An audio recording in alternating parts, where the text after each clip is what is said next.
This is it, guys and gals, the final episode of Season 2, and my God, has it been a great adventure. I've seen some amazing movies and some not so amazing movies, but I'll let the top 10 sort that out. Make sure you watch for that on our YouTube channel. Speaking of our YouTube channel, if you're looking to do more and to continue support after the episode ends, you can like, subscribe, share, tell a friend, buy some merch, follow us on social media. That's Instagram, Twitter, Facebook, YouTube, Letterboxd.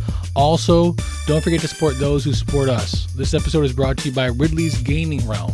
They have been a huge supporter of ours, and we can't be happier to have them as a partner. Check out Ridleys Gaming Realm on Facebook, where they set themselves apart by having an amazingly low scamming rate for buying and selling any of your retro gaming needs. Check them out, and make sure to tell them DFAT sent you. My guest today is Giuseppe Battisti, and he's picked 2002's romantic comedy My Big Fat Greek Wedding. So without further ado, one more time for Season 2, on with the show.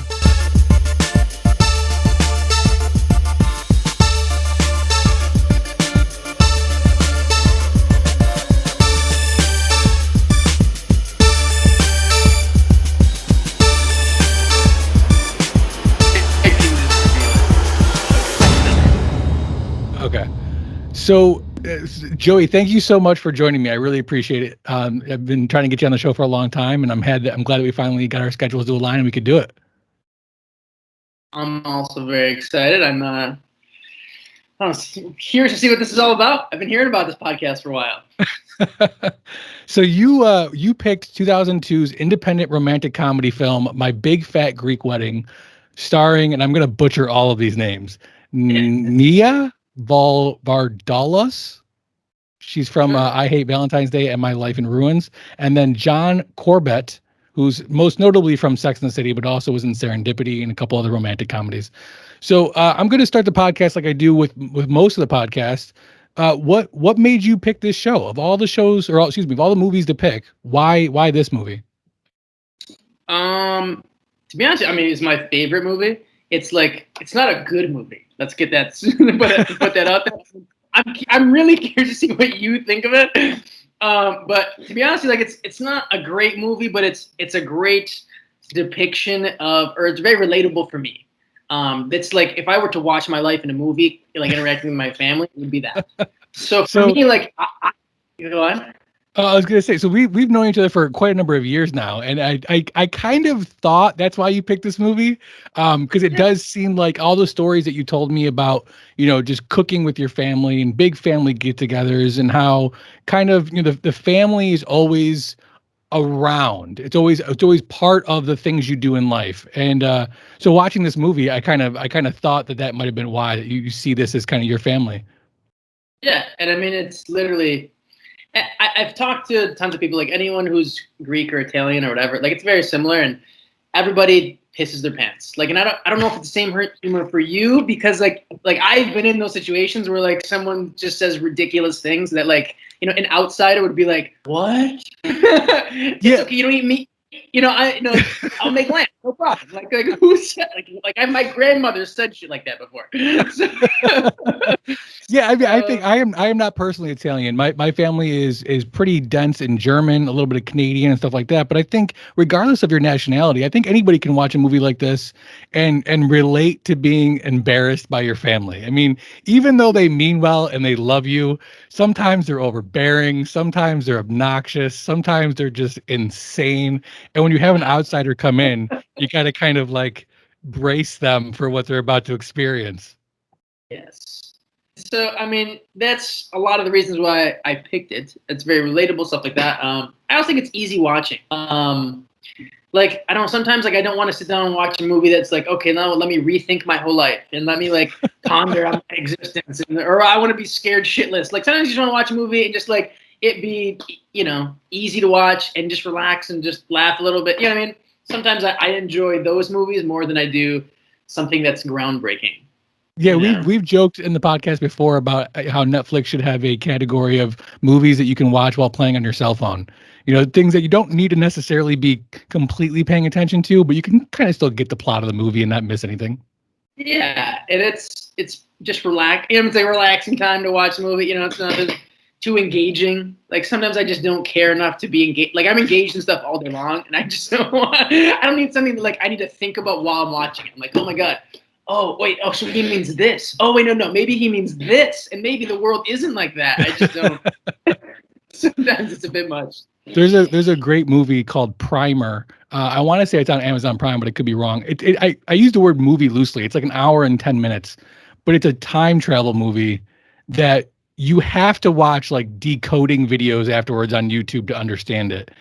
With that being said, it's a phenomenal movie, but Right. yeah, there are those movies out there that you kind of need to see through a lens in order to truly interpret what the hell's going on.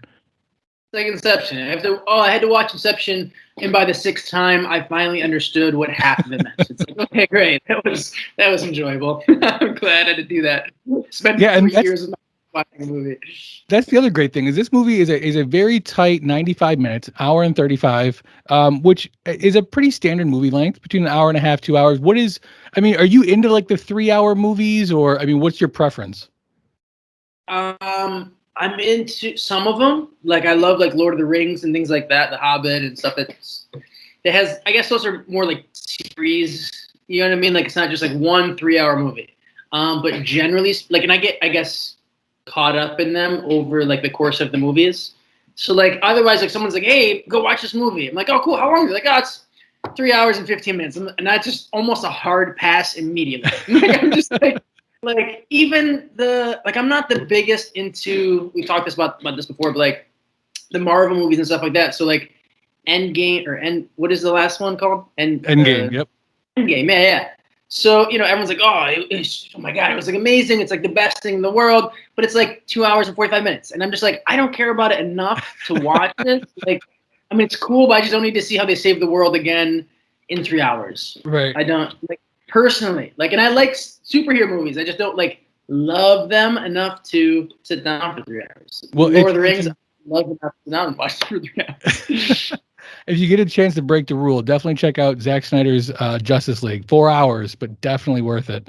4 hours. 4 hours. He breaks it up. He's got these little like intermission title slides a couple times throughout the movie, but totally worth it. It's so much better than the first one we got. But that aside, this movie definitely falls into a very distinct category for me for when it comes to movies I've covered on the show, and that is a movie that the more research I did on this, the more interesting it really became. So Nia, I'm not even going to try to pronounce her last name again. Nia, who's the main actress in this movie, she plays her Tula. She wrote this movie. She's actually a veteran of Second City, which is the famous improv school. She decides to write this one-woman show, which is what this movie's based on. She is talking to all these different studios about getting it turned into a movie. And the studios are kind of bouncing these ideas off of her of, we want to make it a movie, but we're going to change the ethnicity of the family to Hispanic. Or we're going to make it a movie, but we want Sandra Bullock or Marissa Tomei to play the lead actress. And it took Tom Hanks's wife, Rita Wilson. She goes and sees the stage performance. She talks to Tom Hanks, urges him to buy the rights to the movie. He does through his Playtone production company, which is we've already covered on the show through that thing you do. Is that thing we do? I forgot the name of the movie, but I think it's That Thing You Do. Regardless, they turn it into a movie they get her on board by telling her, we want you to be the star. This is your story. You have to star in this movie. And she's instantly sold, and they turn it into a movie. Amazing. This is Tom Hanks movie type written all over it. It's very, I don't mean this in a derogatory term, but it's very anticlimactic. There's no giant, bad guy here. There's no big thing to overcome. You got the family disputes with him not being Greek, but for the most part, it's kind of like a playful movie. Yes, entirely. And that goes back to like that, just like easy watching. You know what I mean? It's not like there's a big thing at the end. You're like, oh my God, I get it now. You know what I mean? It's just like, I don't know. And the story behind it is really cool too. I didn't know about that with like Tom Hanks and his wife, and that was always something that I always thought was awesome. That she saw it and was like, no, it has to stay this way, and because it completely changes it. And like a lot of times, like big production companies will just like change it to fit like I guess more people. You know what I mean? Make it more relatable to the masses or whatever. There's not like a huge Greek population. You know what I mean? Like compared to Hispanic or whatever. So it's a little less relatable that way, but it's cool because nothing else is really like that. And that's why me and like my family gravitated towards it because it's like, wow. You know what I mean? Like I said, this is a depiction of our lives. Someone recorded this, I swear to God. The most interesting story I heard during my research on this is Ian Miller, who plays John Corbett, who plays Ian Miller in the movie, obviously most well known for Sex and the City. He's doing Serendipity. He's up in Canada. He's doing this movie Serendipity. It's getting ready to wrap. Have you seen Serendipity? I have not. John Cusack and the actress from the Underworld franchise. Is it not Kate Beckinsale? Is it Kate Beckinsale? It could be. I think so. Okay, we'll go with that. Sure. So they, John Cusack, these two random people meet. They fall in love instantly, but she believes that it's got to be some sort of fate. So she writes her number in like a book, and sells it to like a local bookstore. And 3 years later, he comes across the book and calls her, and it's a super cheesy romantic movie. But anyway, he's in that movie. They're in Canada. They're recording, and because he's recording, he misses the opportunity to try out audition. He he misses the opportunity to do an audition for this movie. So he's at a bar in Canada talking to a buddy of his about how, man, he missed out on this great opportunity. He loved this script.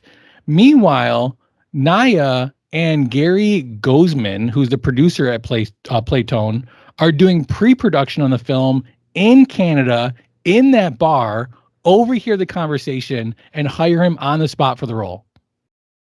Isn't that wild? I have never heard that. Which is insane because he's up there, filming Serendipity, a movie about fate and, stars aligning. And it's wild to me. So the movie goes on to become the highest grossing comedic comedy of all time, despite never reaching number one at the box office. Yeah, I knew. Budget for the movie's $5 million. It grosses $368 million, which of course is going to get greenlit for a sequel, and we'll talk about all that later. But one of the things that is most interesting to me about this movie, especially when we're looking back on it, is the movie comes out on August 2nd, 2002, and it really is kind of old. I don't want to say old Hollywood because that's got like a very unique term nowadays, but you don't see these movies getting made anymore. These independent, kind of low budget, just for the sake of making them, let's see what happens type movies. Nowadays, movies have to gross $1 billion and, set up a franchise. Otherwise, you're not even going to get a meeting with the execs. What is your take on the big blockbuster versus the little indie film, and which one do you prefer? Well, I mean, touching back, I know this kills you, but like touching back to like the superhero movies, like those like are so overproduced and I think people like love them, but like they're just you can just feel it. It's there for the money. Like it's what it feels like to me, at least. Like it's just like those are money makers. They're gonna keep making them. They're never gonna stop because people will always watch them, and it's just a money grab, I feel. So sometimes those are cool. Sometimes you want to watch like a big shoot 'em up esque, big action film and stuff like that, which is cool. But I generally would gear more towards indie films and things like that. Even this one, like I feel like even indie films now like aren't geared like this. They're not in that genre. They're like I said, just a movie that's anticlimactic. That's just like a movie. Like right. It's just like a story. It's not like this groundbreaking thing, and there's not like a big to do. And so I feel like movies like that don't exist anymore. Like you said, like it's just kind of I don't know. I kind of enjoy things that are a little more simple sometimes, but I definitely agree that. I think the big studios are definitely playing it more and more safe. They want the return on their investment, and I don't blame them for that. But there was something nice about watching these low budget movies, and you every once in a while come across a gem that's just this is a really great movie and not really well known, or I didn't hear about it prior to watching it, so I had no idea what it was about going in. Nowadays, trailers kind of ruin. I mean, I have tons of friends who will refuse to watch a trailer or read anything about a movie before it comes out because they want that initial exposure, to be genuine. Yeah. Me, I can't do that. I gotta watch and consume everything before I watch something. Yeah, I mean, I do too, and I can see the appeal though of like just wanting to go in kind of blind, because I mean, they really try to sell you. Like they're just like, okay, what like the best part about this? Like, give them like a tiny bit, but not enough to know everything. You know what I mean? Like they're just teasing you with it, which is I guess is the point of it.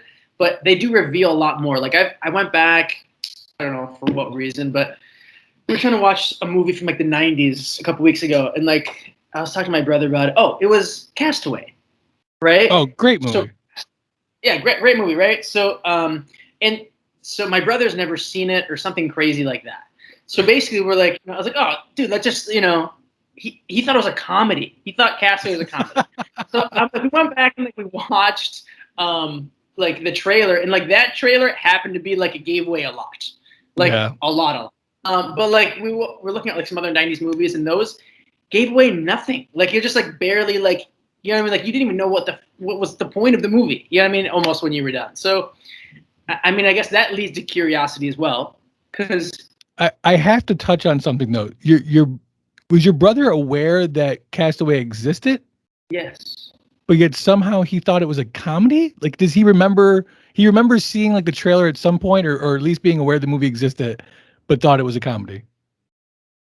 Dude, there's no way I could even rationalize how he thought this was a comedy. He's like, especially like the first opening scene is like very traumatic, and he's like, ah, and he's like kind of laughing like about it, and his girlfriend's like, why are you laughing? And he's like, man, it's like this really isn't like this. I thought it'd be funnier, and she's like, it's not a funny movie. He's like, what do you mean? He's just like, this is not a funny. What did you think this was? So yeah, I don't know. There's no putting two and two together there. It's just like I don't know. He must have thought of a different movie. I couldn't tell you. So, like we had mentioned, Nia is the one that writes the movie. She also writes the sequel. She also wrote I Hate Valentine's Day and a few other movies that she eventually goes on to star in and produce, I believe, as well.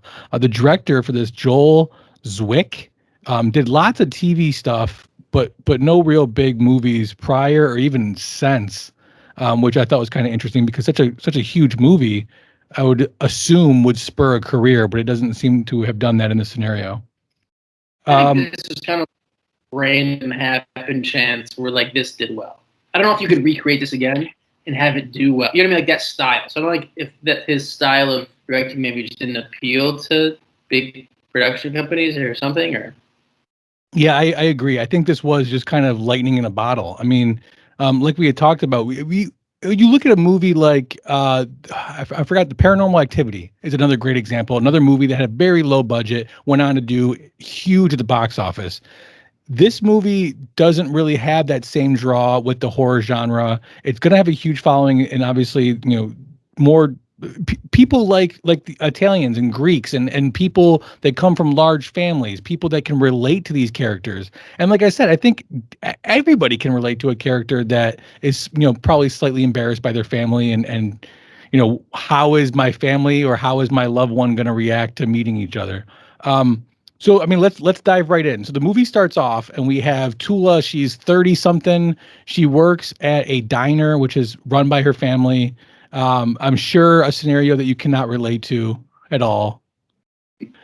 She is constantly she's constantly hounded by her family for being single and not being attractive, I guess, not, drawing suitable mates, which is insane. Does your family give you shit a lot for girlfriends or?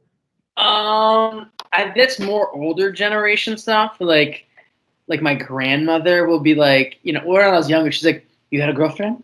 You got it? You know what I mean?" Like, and then like as soon as it did, she's like, "Oh, she's a nice one to spend your life with." Like she'll say some like crazy, like, "Whoa, I've been this girl for like 2 weeks and I'm 14." Okay, so you know what I mean? Like they're like, it's more so in other of our like old elder relatives. They'll be like, "Are you seeing anybody? You seeing anybody?" But they're not like, "You need to go get married." It's also different for like the funny part is coming from like a family like that. It's always about like the women. Like you can see it in the movie too. Like the brother gets treated like gold, and then she gets like the short end of the stick, and that's unfortunately how it is sometimes. Like the men get preferential treatment, and the women are like, you got to hurry up and like do something with your life, and by that I mean get married and have babies like quickly, because that's your job. You know what I mean? Like it's just this old school stigma.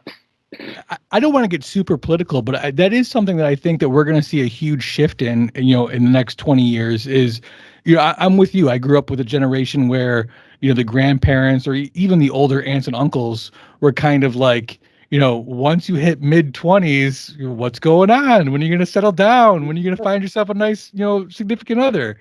And you're right. It was more directed towards the females, although the guys got it a little bit too. But I think with the huge transition in the women's front and really establishing themselves as equal, we're getting less and less in that from the generations now, and it's becoming more and more I don't want to use the word acceptable, but it's becoming more and more understandable that who really cares how you end up, and as long as you're happy. Yeah, I think it's normalized. It's like that you don't have to be married by a certain age and have kids by a certain age, and like I think people are getting married later in life and having kids later in life, and life expectancies are also longer now. So that's true. Yeah, absolutely. No one's in a rush to do those things, but I don't know. I think it's good. Like sometimes like they get forced. Like if you hear like all these like my grandparents, like my grandmother was like 17 and she married my grandfather who was 30. Holy cow! Could you imagine that happening right now? Would be like lawsuits everywhere. I'm big on I'm big on age is just a number, but I think there are certain scenarios where it's a significant number and that should be considered. Yeah, like that back in the day, I guess that wasn't, you know what I mean? Like it's just crazy. Like hearing that, like when I first heard that, I'm like, what? I'm like, who let that happen? But like then my grandfather, went to my great grandmother's house and was like, hey, I want to take your daughter out. She's like, oh, great, take her. You know what I mean? Like, because they wanted them to get married. They wanted them to like have a family. Like that was like normal. You know what I mean? And he was also a great guy. You know what I mean? Like, but it wasn't like he was like some creep. Was like, I'm gonna come. You know what I mean? Yeah, right. I heard an article. I heard a news thing. I forgot where. Maybe on CNN or something.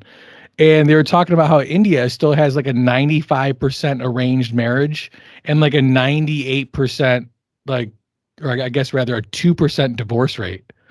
So it's insane that's they're arranged, but yet they last. And maybe that's a product of, kind of force and divorce not being traditional there, but that's speculation. Anyway, so she bumps into Ian in the diner, and Ian's at breakfast or lunch with a friend of his. The friend in the diner is actually Nia's real life husband. They were married during the filming of this. They actually divorced in 2018, sadly.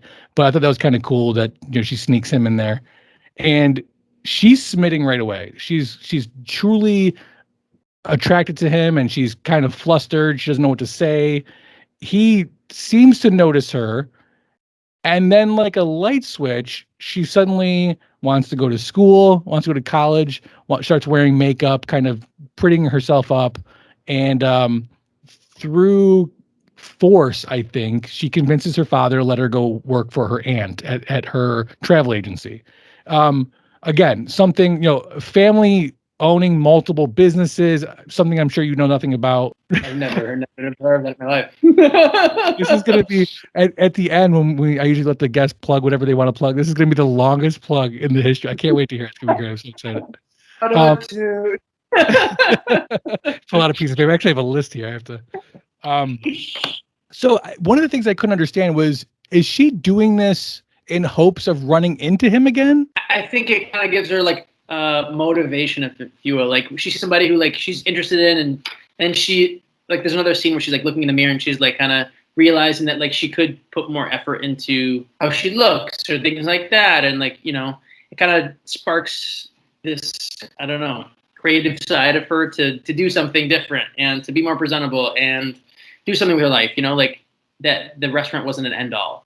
Like I don't know why, or this little incident made that happen, but she felt the need to like make a change, because it seemed like she wasn't comfortable with herself when she met him. You know what I mean? She's like was nervous. She was kind of embarrassed. She's like, God forbid, like this happens again. I need to be different. Yeah, I mean that was kind of the one part of the story that I found a little hard to follow was what after 30 years of working in this diner and constantly getting bombarded by her family, she bumps into this one random guy and seems to almost change overnight as a product of that. And this can't be the first attractive guy she's bumped into, and I'm obviously reading way too much into this part of the story, but that was the one part that I was like, I could have used a little more substance there, where you're leading me from what's motivating her to make these huge changes. I could see that. I mean, there had to be some catalyst for like change. Otherwise, the whole movie would have just been her miserable and freaking around. True, very true. So the plan works, whether it's a plan or not. She ends up bumping into him again, and they really hit it off. At this point, he doesn't recognize her at first. Eventually, he puts puts her in place and realizes that she's the same one from the diner, and they start dating. She lies to her family, tells her entire family that she's doing a pottery class, and continues to go see him and date him. So I've got to ask you, hopefully, I don't know if you're telling any of your family that you're on the show and you're planning on them listening, but just out of curiosity, have you ever lied to your family to date somebody? Do you remember Conan on Nintendo? Oh, how about Earthworm Jim on 64? That was my jam. Do you wish you still had it? Or maybe you have it and you're looking to clean out your collection and make some extra cash. Luckily, either way, we have the answer for you. Ridley's Gaming Realm. It's a one-stop shop for great gaming discussion, as well as a place for retro buying, selling, and trading without all the fees and drama of the other selling sites. They pride themselves on having over a year of zero reported scams, and you can find them on Facebook. Just search Ridley's Gaming Realm. That's Ridleys, or click on the link in the show description. And make sure you tell them DFAT sent you. Hey, come take a seat at the campfire. You're not the only one who joins. I've got friends that come over sometimes, too. We talk about a ton of interesting things from geek culture. Then we cover some conspiracies or philosophical thoughts or monsters, We talked about Bigfoot in one episode. It's a lot of fun, so come join me at the Campfire Chats, a DFAT entertainment podcast hosted on Spotify and other fine places you find podcasts. Yeah, like, so for Italians, like, it's not, or at least, like, I don't know, the Greek culture is much more traditional than, like, Italian culture, like, especially, like, in the past, like, most Italians came over in, like, the 20s. Like, my family came over in the 70s, so we're a little more, slightly more traditional, but not really. So, like, that kind of stuff, like, oh, you have to marry an Italian, you have to marry a Greek, is different now. So, like, that stayed true with Greeks. Like, they tend to stick together a lot more. Mm-hmm. And kind of don't want as many, like, it's better to marry a Greek. It's frowned upon, but not like as extreme, like, oh my God, some families are, but like my family is like, they're like, oh, is she Italian? Like, oh, okay, good. Like, she's a good Italian girl. But bring her around someone else, they're like, that's fine too. You know what I mean? But it's not as extreme as it's depicted in the movie in my family, but it is slightly like that, but I haven't had to lie to be like, oh, I'm gonna go see this girl. You know what I mean? But I think it's partially myself who doesn't care. But you never sneaking around, never, try. I mean, what about when you were a teenager? Ever snuck a girl in or out of the house? Yeah, I mean, that's for sure. So I used to ride my bicycle like 20 miles to go like meet up with a girl, because like it's usually because I was in trouble. I'd be like grounded, and like in this, after school, I'd be like, oh, I'm just gonna ride my bike around, and like I would leave and then come back when it was dark out, and I was like, where were you? You're supposed to be grounded. I was like, I was just around the neighborhood. That's the time like I would sneak around, but then once I got a car, you just drive everywhere. Yeah, well, I was the same way. Once I got a car, I was never home. Yeah. Did you ever just sneak any girls around, Bob? I don't think so. I never snuck any girls in. There was quite a few girls that snuck out, and I would go pick them up. Or like I got my license when I was 16. So I was like one of my first friends that was able to drive.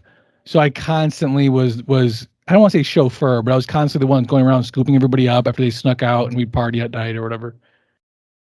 But that's so unlike me now. Yeah. I would never do that. So she's dating this boy, lying to her family. And eventually she has to introduce him to her dad. And I love the scene where he's asking her dad for permission to date the daughter. Now, mind you, at this point, they've already been dating, and it seems like they've been dating for a good amount of time. And the father says no. And he's like, well, I'm going to anyway. Like, Yeah. the father's main issue is that he is not Greek. He proposes anyway. Nia says yes. Tula says yes. And Ian decides he's going to convert to Greek Orthodox, which I don't know enough about religion. Why is it Greek Orthodox? Why isn't it just Orthodox? Like, is there Italian Orthodox? Is there like German Orthodox? They're not sure stuff like that. It's like a lot of European stuff, like Macedonian Orthodox. There is different like Orthodoxes.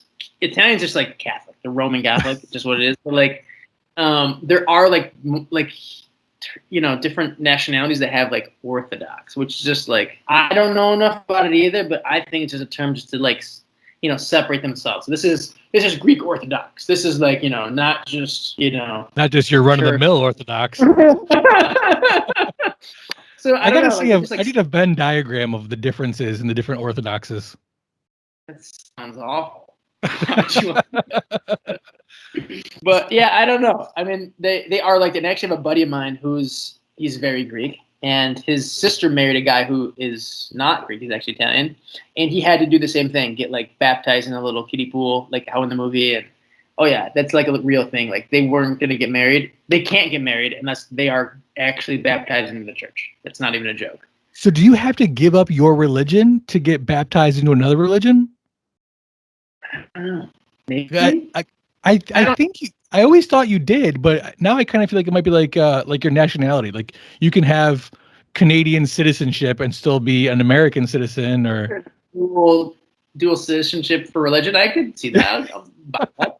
Yeah, I don't know. Like it's weird because like they like recognize that as like you're Greek now. Like literally, they would say, like when I was with my buddy, like his family for the wedding, it's like, oh, he's Greek now. I'm like, you just dumped him in a kiddie pool. Like, what does that even mean? Like no, Greek he's water. in the church. Yeah, but like the church is like very important. I don't know. Like to that culture, it's whatever. It's cool. I'm Greek Orthodox and Jewish. Oh, what's that? So I'm Greek Orthodox and Jewish.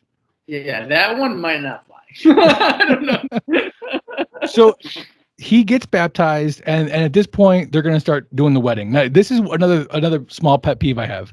The movie titled My Big Fat Greek Wedding. He doesn't actually propose until 45 minutes into the movie. So almost roughly halfway through the movie before we even have the mention of a wedding, which, I mean, I'd like the entire movie to be about the namesake, please, if that's possible. Can we get a remake that's only about the wedding? What? Are you that upset about that? No, not at all.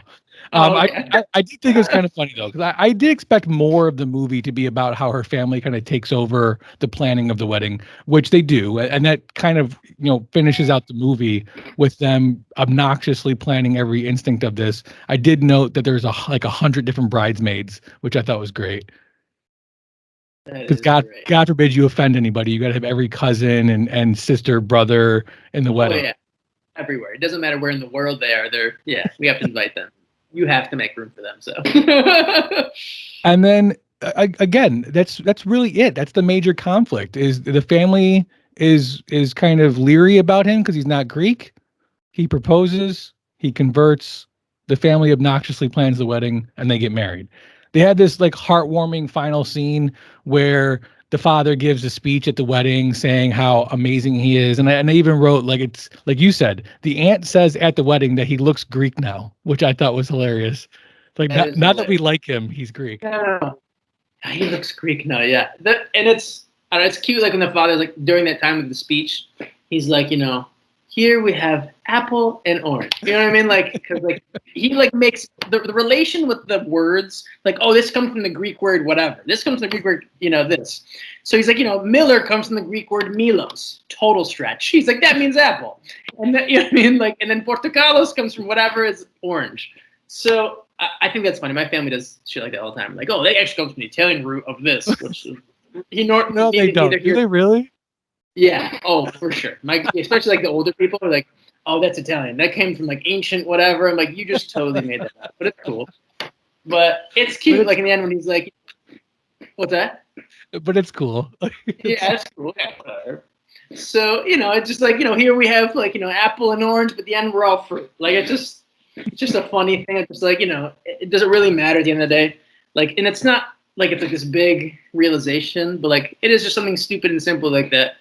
It's kind of a heart, feel good ending. I'm just like, hey man, like it doesn't, everyone can get along, everyone can whatever, as long as you're good people. And I think it's like a fun thing to live, not fun, but like it's a good thing to live behind or live in whatever with that in mind. Just like it really doesn't matter. Philosophy. Philosophy. Wow, holy shit! Why couldn't I think of that word? It's a thing to do inside of, like, yeah, whatever. So I do love the fact that he uses like apples and oranges, which are usually used to show two opposite things. Like it's like comparing apples and oranges, but he uses it to show how similar they are. Yes, and that's, I guess, a great depiction of, because they are so different. You know what I mean? Like those families, like were nowhere close to each other. So it's kind of funny, but no, I don't know. What did you think of the movie? I love it. It's like I said, it's my favorite movie. I've watched it 1,800 times. I could probably recite it to you without watching. I can't tell you what I thought of it yet. We'll get there in 1 second. There's a couple other things I want to touch on. I do like that they buy them a house for their newlywed gift, and it's the house like right next door to them. So, which I thought that was something my family would totally do. Yes. Like, we support you, but you're gonna move right next door so we can watch. Yeah. But you're never going to leave us until you die. The tagline for the movie is "Love is here to stay, so is her family."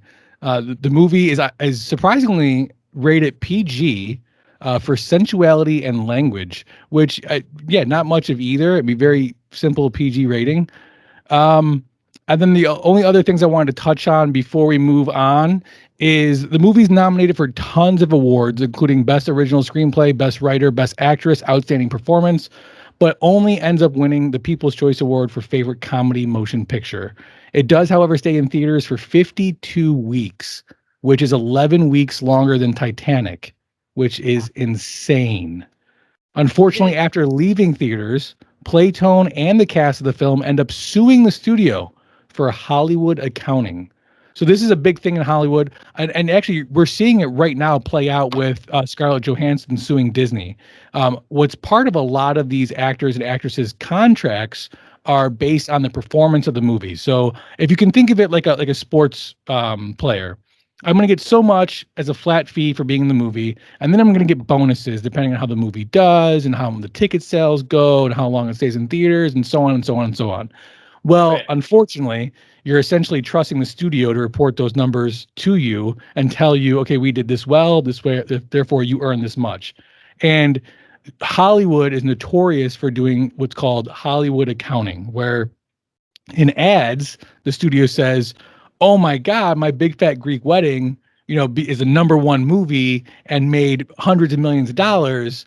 But officially to the actresses and actors, they say, oh, well, the movie actually lost money once you factor in, having to pay for this and that and the other thing. And before you know it, there's a lawsuit. And, that's unfortunately what happens from time to time. Crazy. I didn't realize that. I feel like there's not much to like dispute though with this movie. Like the budget was literally like nothing. Like it didn't cost them anything. It was like, oh, the money just disappeared. It was just a joke. I don't know what happened. Yeah. Yeah, they like to blame advertising because advertising is usually not included in the budget. It's something that they do after the fact. They might have like a baseline, but typically advertising will go over, especially for a movie that's been in theaters for 52 weeks. That's going to be additional advertising they didn't plan on. So they love to like hide some of the profit into the advertising numbers. But ultimately, the movie does really well. It goes on to do a 1 season long sitcom TV show in 2003 called My Big Fat Greek Life. And then in 2016, it gets a sequel called My Big Fat Greek Wedding 2, which budget, it's not a very good movie. It gets very bad reviews, but that budget was 18 million. It goes on to gross 90. So My Big Fat Greek Wedding 2, per the numbers, is successful. It more than doubles its budget, but it doesn't come anywhere near the original, and therefore there is no third one. In fact, we haven't really seen much from any of these actors since then. Sounds about right. So, yeah, I mean, like everyone fell off the face of the earth after that movie. Yeah, I think so too. I think that could also have been a product of the big Hollywood shift. I mean, going more towards the blockbusters. A lot of the actors in this movie really, made a name for themselves being in the indie flicks. And once those go away, there's going to be not a lot of work going around. Sounds about accurate, unfortunately. And like I said before, it's not like there's movies like this coming out. It's kind of true. its own little. Unfortunately. So without further ado, we're gonna play a little game I like to call the 3-question game.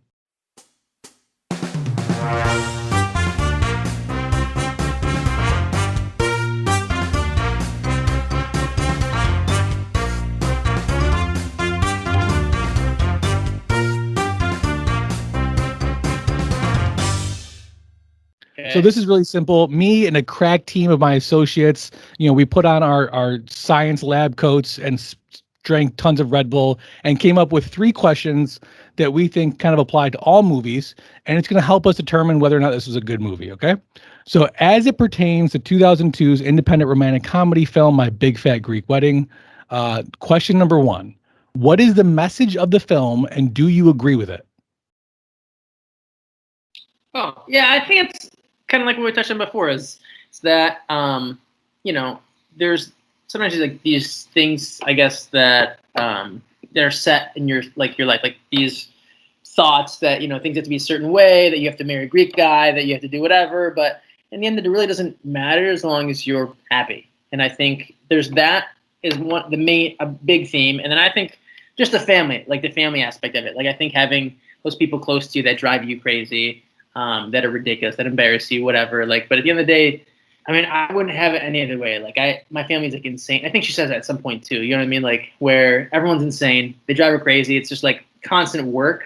But it's I couldn't imagine my life any differently than how it is. You know what I mean? With those people and stuff like that. And I think surrounding yourself with good people, no matter how crazy or how ridiculous it might be at times, is worth it. So yes, I do agree with the message.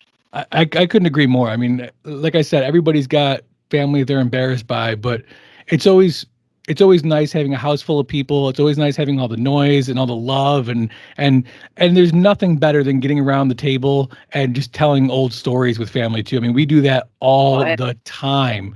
And it's a great time. Everybody's laughing and joking and you start remembering this stuff that you're like, "Oh my God, I forgot all about that. I forgot when he did that or when she said that," or and nothing better.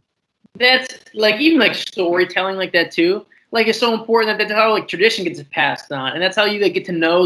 Me sitting around the table as a kid, would listen to these stories and wow, that's how you get to know your relatives without really knowing them. You're oh my God, they used to do this or they used to do that. They what? You could never see them be oh yeah, it used to be like this. You know what I mean?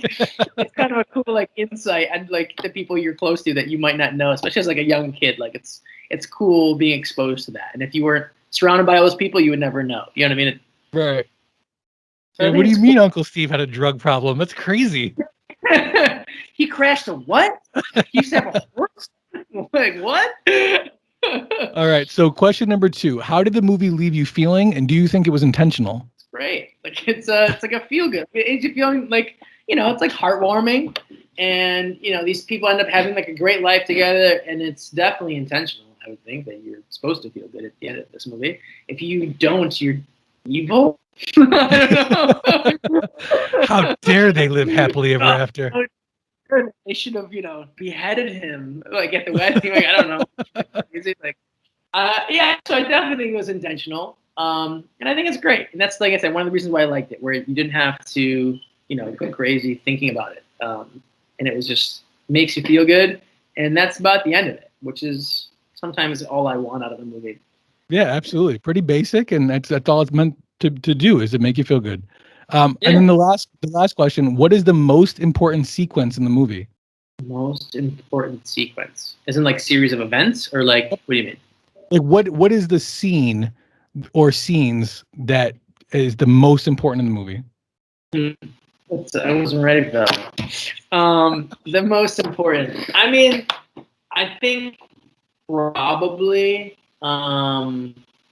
when she so Tula at one point just basically says I love him, I'm gonna marry him, and kind of puts stands up to this like her parents' thoughts and stuff like that, kind of like becomes her own person at that point. That's like before she was like waitress working at their restaurant and just like existing in their world.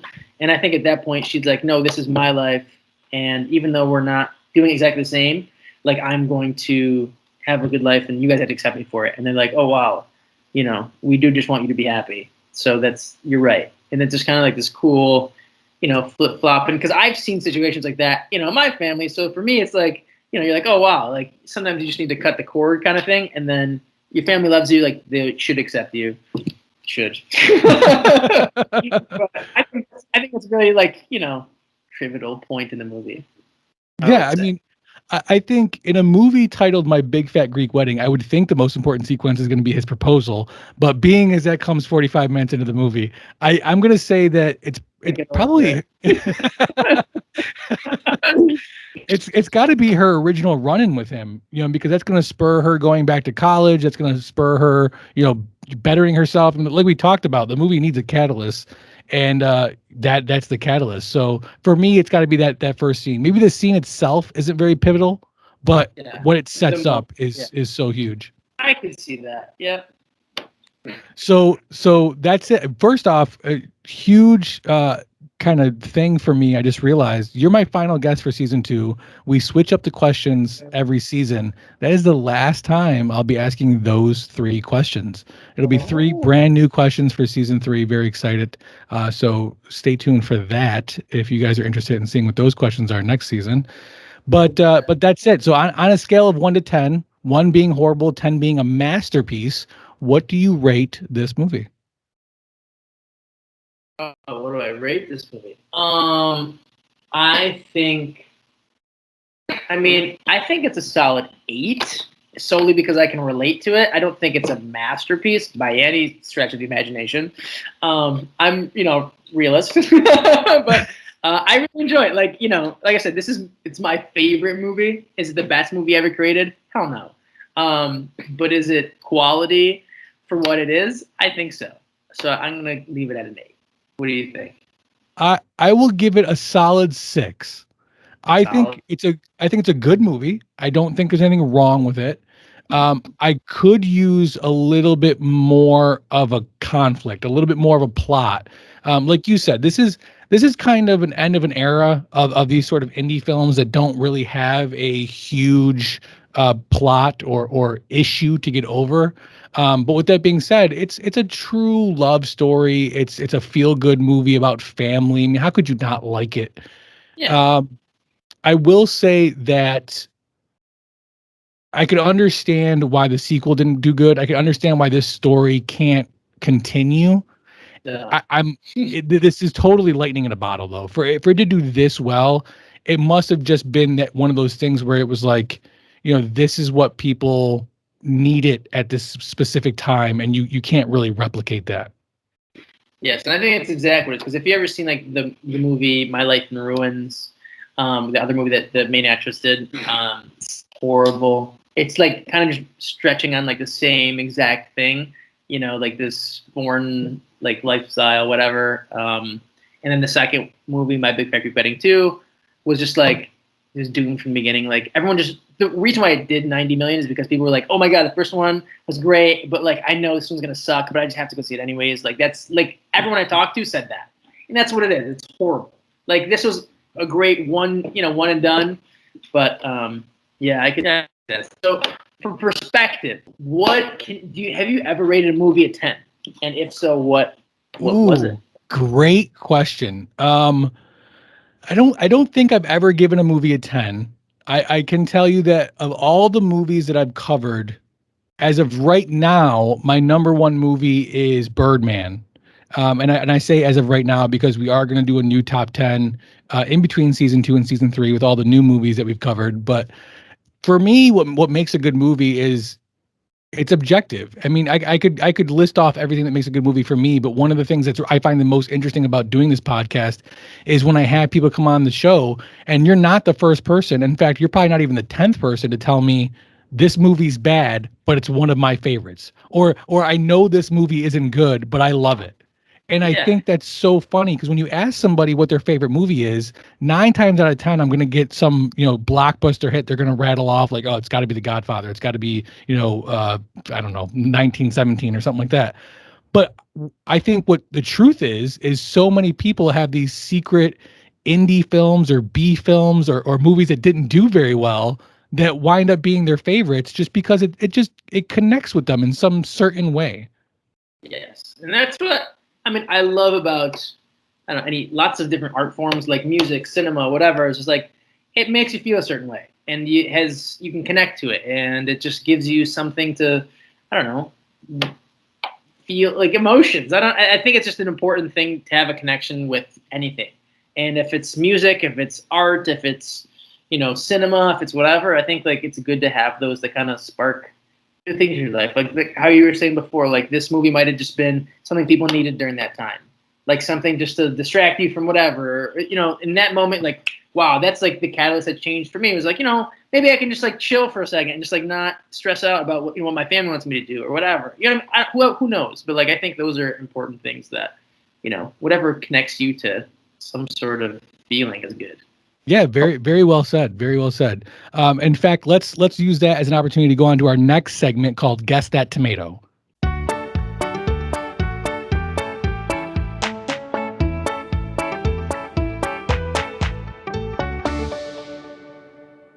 So Guess That Tomato is where I challenge my guests to correctly identify the audience rating for your movie of choice on Rotten Tomatoes. Are you familiar with Rotten Tomatoes? I am. I always forget, is the rating like the more tomatoes, the worse it is, or the higher the rating, the worse it, right? Great question. So Rotten Tomatoes has 2 scores. They have an audience score and they have a critic score. It's 0 to 100, 100 being like a test score, 100 being perfect, 0 being horrible. So what I'm asking you to do is to identify the audience score for 2002, My Big Fat Greek Wedding. You're going to give me a guess. I'm going to give you some hints, and then we're going to see if you want to change your guess. So am I guessing right now? Go ahead. 0 to 100. 82. 82. Okay, here's what I'm going to do. I'm going to give you the critic score, which the critic score for this movie is a 76. I'm also going to give you 3 movies that fall within a plus or minus 2% of this movie. So these should be very similarly scored movies. Are you ready? I'm ready. Okay, movie number 1, Kong Skull Island. The star-studded cast, check. Great CGI, check. Entertaining plot, check. Having to explain to your children why Loki and Captain America are on an island hunting Curious George, priceless. Movie number 2, Ghostbusters, the 2016's all-female Ghostbusters reboot that showed a shitty script, bad acting, and a boring cameo can somehow take a backseat to gender-bending leading roles. Okay. And then movie number 3, which I just had to add purely because of the movie and the synopsis, Zombie Beavers. The title combines the word zombie and beavers, so it's actually called Zombievers, which I thought was pretty clever. And it's a movie from 2014 which grossed $8,000 and included Bill Burr in the cast. And here's just a line from the synopsis. College friends find their weekend of sex and debauchery ruined when deadly zombie beavers swarm their riverside cabin. I mean, if that's not worth watching, I don't know what is. I'm not at a loss for words. So all 3 of those movies are within 2% of My Big Fat Greek Wedding, which you gave an 82, I believe. Okay, so Would you like to change your guess? This is for audience rating, not Audience critic rating. Correct. Wow, that's crazy. Yeah, so it's got to be like a, I don't know, 42, 43 we'll go with. Those don't sound good. So you're going with 43? Yeah, 23? Like, I don't know. I should have. The correct audience score for 2002, My Big Fat Greek Wedding is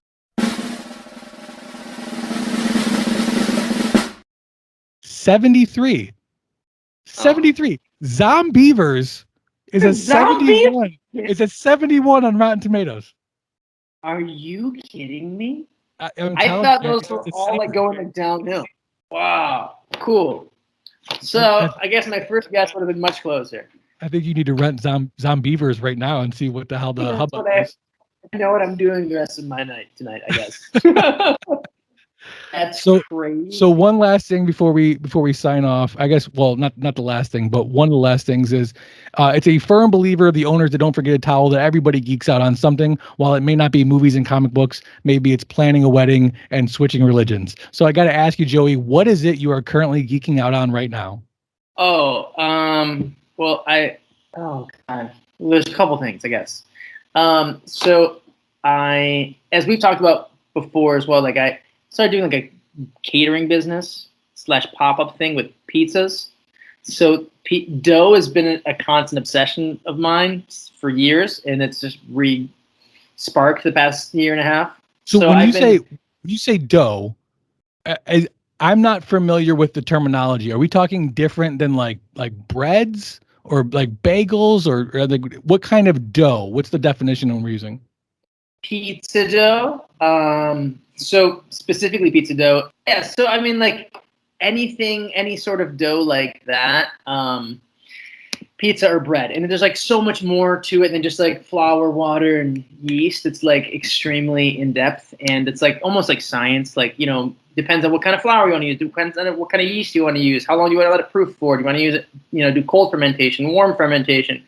Do you want to let it proof like all in one ball? Do you want to like separate it into small balls? Do you want to like all these little tiny variables, like difference in like stupid little things, like all these little nuances can change it completely. So it's like an obsession, I would say, because I like constantly tweaking it. I'm never satisfied. What got you into this? Happen chance. So years ago, 4 or 5 years ago now, I opened up a pizzeria. And has it really been that long? Holy cow. It's been a while. So, I mean, it just kind of happened. I was looking to open a restaurant. I always loved like food. It's a family thing, hence why this movie hits home with me. So basically, I was looking to open up a restaurant, and I went to look at a space, and it didn't happen to be the right one. So then my uncle was like, "Hey man, there's a pizzeria for sale. Why don't you check it out?" And he used to own a pizzeria years ago. And he said that, he could help teach me how to make pizza. I'd never made pizza before. So then we started this process of buying this pizzeria after seeing it, and, spur of the moment, we're like, yeah, sure. Why not? Let's buy a pizzeria. I called my buddy up. I'm like, hey man, you want to buy a pizzeria? And he's like, sure. So we started this, and then from there sparked this crazy adventure of like, we spent, months working on a dough recipe. And that's when I really started like diving into it and like, wow, there's so much more than I ever thought there was to do. And then it's just kind of been a continuous thing. And then recently, this past year, over quarantine, we had nothing to do. And my cousin bought a small little pizza oven, and we started making dough. And then I really started diving like even deeper into it. And now I'm in this crazy gluten wormhole. Sounds like an awful place to be, but I'm sure it's delicious. Listen, I've had the pizza from the pizzeria. It was amazing. A huge supporter of pretty much everything that you've ever allowed me to taste, including your wine, which is phenomenal. So I mean, this is a great segue. I don't want to cut off your dough mantra, but why don't you tell the folks where can they get more of you? So I mean, we have an Instagram page. It's Fuoco period. Okay, so it's FUO CO period E period FARINA. Fuoco Farina. Which is like, make it easy. There'll be a link in the description below. Go ahead and click on that and make sure you follow. All right, cool. So basically, yeah. So we have a page, Instagram page. It's called Fuoco and Farina, which means fire and flour in Italian. So that's kind of what we try to do. Everything is related to dough, generally, like how we just spoke about. Like, and we're getting into making. I'm not getting into like I've made homemade pastas like forever. That's a big thing I've done, but we're incorporating that into the business. So if you want to figure out where you can get our food or how you can have us make food for you, that's a great place to do it. Or if you just like looking at food, we do that as well. So that's awesome. Definitely go check them out. I mean, like I said, the food that you've made before has just been phenomenal. Some of the experiences that you've told me you've had with, showing, you've done like kids parties, you've done work events, done team building exercises, right? All that stuff. Yeah. And it's kind of spurts off in different directions. Like I was saying before, if one of the first things I did was teach a pasta class. So another passion of mine involving dough. So yeah, I mean, and then everything like that is just, I don't know, it relates back to good people, good experiences, and sharing good times together. And for me, a lot of that revolves around food. So I really enjoy sharing that with other people. And, you can't be sad with a full stomach. Yeah, exactly. Who can't relate to that? Well, Joey, thank you so much for being my guest. I really appreciate it. Great pick. Anything you want to say before we sign off? No, this is great, Bob. I'd like to do this again if you'll have me. Absolutely. Have a movie with a better plot, maybe. Well, I look forward to having you back on season 3. Thank you so much. And again, everybody check Joey out on Instagram, follow him, and make sure that you keep an eye out. He's going to be doing some big things soon, I'm sure. Thanks again, Joey. Appreciate it.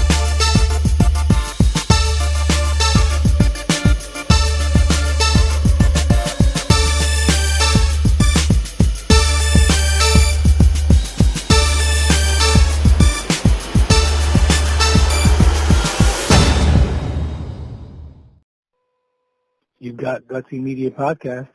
Leave a message about any movies you covered, and maybe we'll add it to the show. Thanks. The mailbox is full and cannot accept any messages at this time. Goodbye.